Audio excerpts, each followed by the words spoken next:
Learn to make money online the right way. You're listening to the Create Profits Online podcast with the dude that puts more glide in your stride, more pep in your step. And if you don't dig this mess, you got the wrong damn address.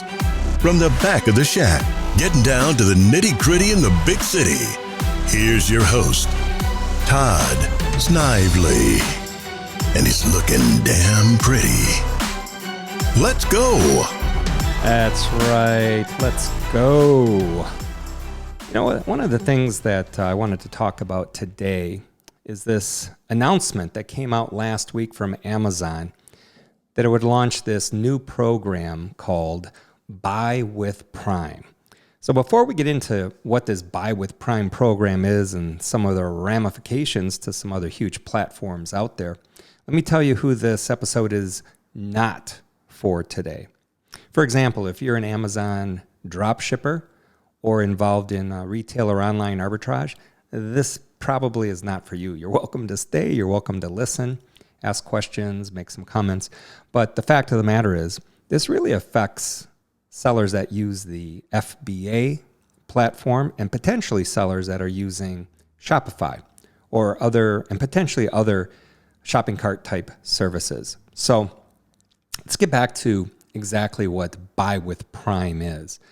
Well, if you have a Shopify store, you're now, or in the near future, going to be able to add a service that will allow people that have Amazon accounts to use their Amazon payment information to check out. Now, that might sound real familiar because Amazon already has something called Amazon Pay, which basically does what I just said.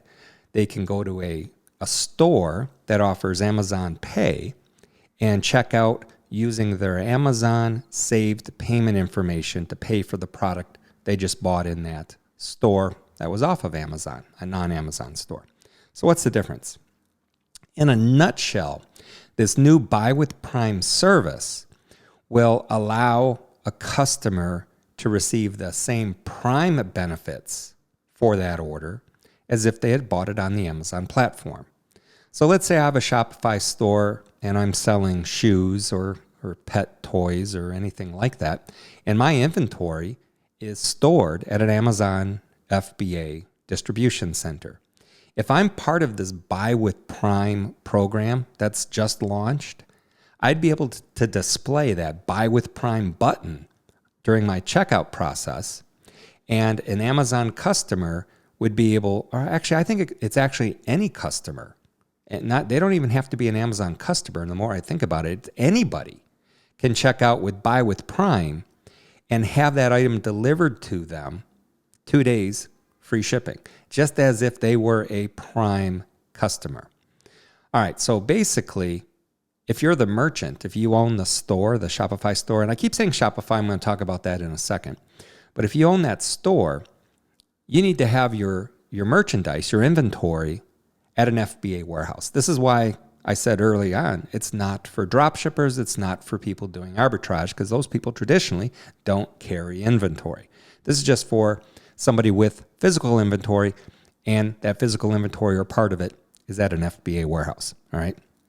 So basically, Amazon's going to be targeting FBA merchants initially. So if you're already selling on Amazon and you have FBA and you have a external storefront outside of Amazon, they might just be knocking on your door because they're going to be rolling this program out by invitation over time. It could literally take a year or two before it's really hit the big time, if you want. I think they're going to use that time to iron out the bugs, but also decide if they actually want to roll it out big.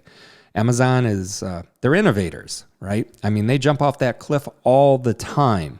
And in the past, they've had some flops. I'm trying to remember what year it was. I think it might have been 13, something like that.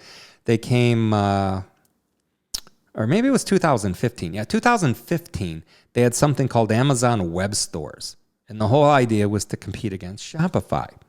They wanted to be able to give people an opportunity to have their own web store hosted by Amazon, and it failed. They closed it in 2015. So basically, yeah, it was around for a couple of years. And then what did Amazon tell all of their current Amazon web store customers to do? They said, go to Shopify. All right, so now we have another attempt from Amazon to break into basically shopping platforms outside of its own platform. Their former attempts, they've all failed miserably. So the question, now is, what's this buy with Prime going to really do? And what are they trying to accomplish? I mean, again, Amazon is not shy about throwing stuff against the wall. I'll use their, was it the Fire Phone? I don't even remember what it was called anymore. They wanted to come out with their own cell phone. And you want to talk about a spectacular failure. I think they still have distribution centers full of brand new, unopened, unsold Fire Phones, I think they were called. I don't remember the exact name. I think that was it, though. So, they're really good at starting stuff, and whatever catches on fire, that's what's going to get their attention. So at this point in time, I'm just kind of seeing this buy with Prime thing as another big pot of spaghetti they just threw up against the wall, and they want to see what's going to stick. But they do have this ulterior motive. I think they would be very, very happy to take Shopify out of the game, even though, again, I don't see how this is going to do it. Shopify has actually grown faster than Amazon. And the biggest reason is because if you own a Shopify store or even a BigCommerce store or a WooCommerce store, you have the opportunity to create a whole experience for the customer, an entire experience. Whereas if you're a seller on Amazon, Amazon is very quick to tell you that's not your customer, that's an Amazon customer, and Amazon controls that experience, right? So if you're a big brand and you're not selling on Amazon, you have your own store, that really bothers Amazon. It does. They're trying to figure out how can we get a piece of that business in addition to a piece of everything else they have going on. So I think that's really what's behind this new play of theirs. They want to get a piece of something from a brand, right, that is selling directly to their own customers, not on Amazon. All right.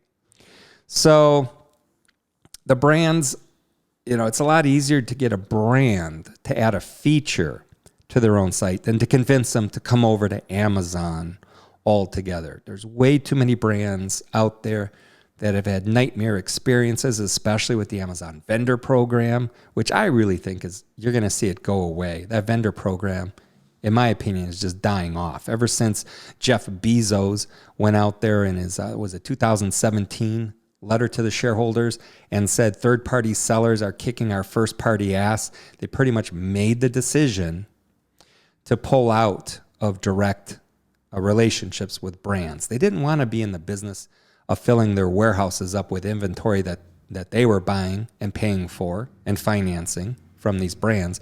They decided to let the third-party sellers step in and do that for them. And I think what you're seeing here is just another move to where if Amazon can't get certain brands to come onto their platform, they're trying to figure out another way to get some profit from that, right? So the big problem that Shopify is really going to have with all of this is, you got Amazon kind of in your grill right now, looking at what you're doing and wanting a piece of it. And if there's one thing that Amazon does so much better than Shopify, is in its delivery, right? Shopify, matter of fact, and I think this was just leaked recently.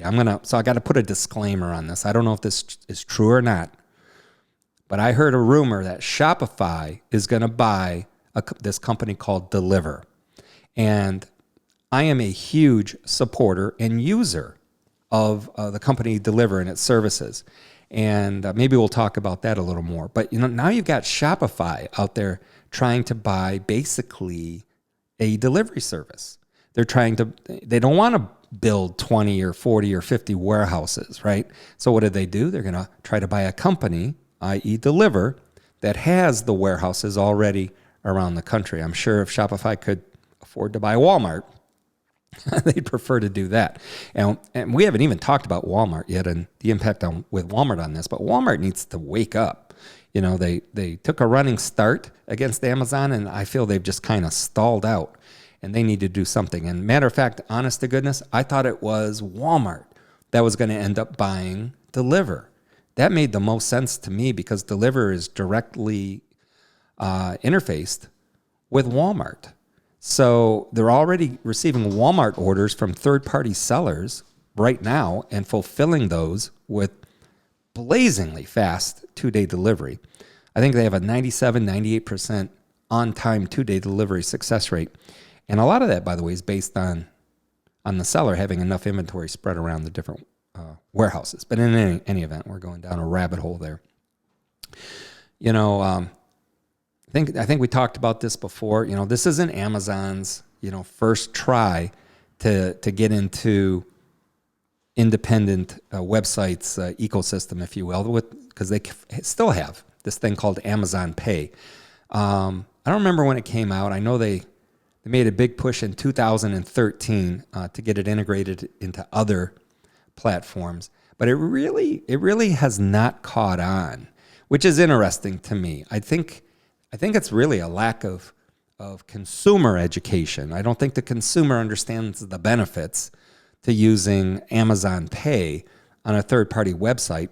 And a lot of third-party websites don't want to muddy the waters by having another payment method on there, right? They're like, hey, you can go through our regular checkout and use your credit card or PayPal, or yeah, you could use this Amazon Pay thing if you want, which nobody really understands, even though it's pretty straightforward.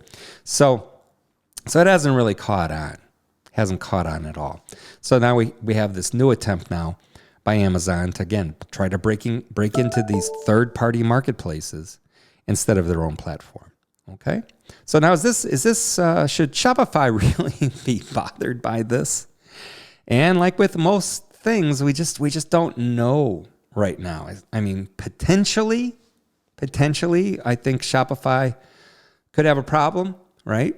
But I don't think we see the end of Shopify at all. Shopify's really done a great job establishing themselves as a premier shopping cart, a third-party marketplace, if you will, for individual brands. I don't happen to feel that way. And I hate to say this, but I think Shopify kind of talks more to the lower end of the store owner, that aren't very tech savvy and just want something simple. And I have a real problem with the way Shopify monetizes a lot of its functionality.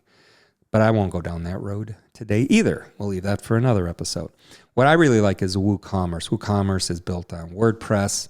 WordPress is open source. It continually gets better. WooCommerce has continually gotten better. And it's a bit of an a la carte. I mean, you could almost run it for free if you wanted to.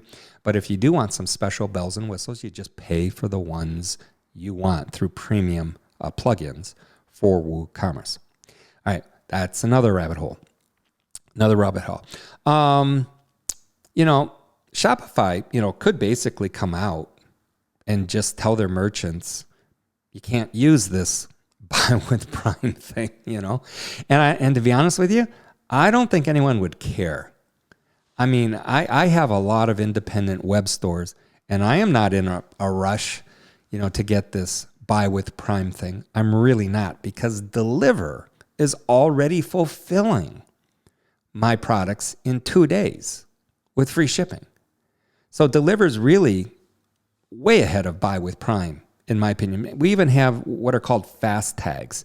So if I'm selling on the Walmart marketplace and Deliver tells me I have enough inventory for them to be able to get it to anybody in the country in 2 days, they'll give me this thing called a fast tag. And it's literally telling the buyer, you're going to get this for free shipping, with free shipping in 2-day time.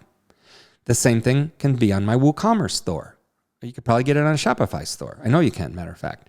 So if Deliver is already providing a non-invasive way for a store owner to have 2-day free delivery, then why does anybody need buy with Prime? because Buy with Prime is going to be a bolt-on. It's going to be in addition to whatever other checkout methods they have, because they're not going to have necessarily all of your inventory down at an FBA warehouse.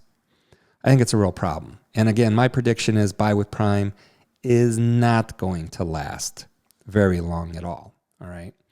And again, not everybody is a Prime member, right? We know Prime members buy a lot more, but I think they buy a lot more on Amazon. The question is would a Prime member tend to buy a lot more on other websites with this Buy with Prime functionality? My guess is no. If they have a Prime membership that they're paying for, they're seeing the benefit of that, of buying from Amazon on the Amazon marketplace. And Amazon's not going to spend a lot of time telling their customer base to go buy on other web stores just because it has a Buy with Prime functionality. What they really want to do is bring that brand onto Amazon. This is a way of guaranteeing that brand may never come onto Amazon. If they think it's a way for a brand to say, oh, hey, this Buy with Prime works great, let's get on Amazon, I think they're mistaken, because an Amazon experience, dealing directly with Amazon as a brand, can not be so great sometimes. And that's what really Amazon needs to overcome first before they can get these brands that are not on Amazon on Amazon. The brands have already heard the nightmares, stories, the broken promises, the dysfunction of the vendor program. So why would they want to come on to Amazon with their brand, especially if they're doing great on their own Shopify store? So I think it's pretty clear Amazon's got to be really careful here, not to kill the golden goose, if you will, by essentially going after what by all rights is Shopify's market, right? But there's a lot to this. I'm actually very anxious to see how this all plays out. And I think we've beat this horse, pretty well dead. But we might talk about it a little more. It just depends on how this unfolds, and if Shopify does in fact end up buying Deliver, and what that means to the relationship Deliver has with Walmart and everything. It's all very interesting. And I hope you stay tuned and continue to listen to the Create Profits Online podcast. For now, we are out of here, and you guys do something every single day to move yourself towards your goals. Take care.